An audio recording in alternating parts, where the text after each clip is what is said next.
కంపెనీలు అనౌన్స్ చేసే డివిడెండ్ గురించి ఈ వీడియోలో తెలుసుకుందాం. కంపెనీలు సాధారణంగా డివిడెండ్‌ను అనౌన్స్ చేస్తూ ఉంటాయి. అయితే ఆ డివిడెండ్‌ను ఎవరు పొందడానికి అర్హులు? ఎవరైతే రికార్డు తేదీ రోజున ఆ షేర్స్‌ని కలిగి ఉంటారో వారు ఆ షేర్స్ పైన డివిడెండ్ పొందడానికి అర్హులు. అయితే ఇక్కడ మనం ఒక విషయాన్ని గుర్తుపెట్టుకోవాలి.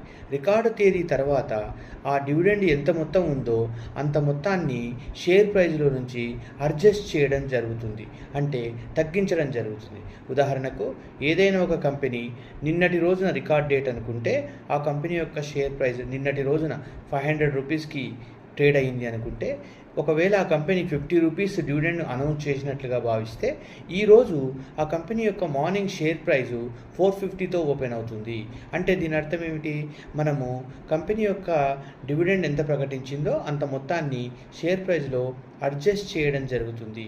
కాబట్టి వాటాదారులు వాటాలు కొనుగోలు చేసేటప్పుడు కేవలం డివిడెండ్ నిమిత్తమే కొనుగోలు చేయరాదు. లాంగ్ టర్మ్ ఉద్దేశాన్ని దృష్టిలో పెట్టుకొని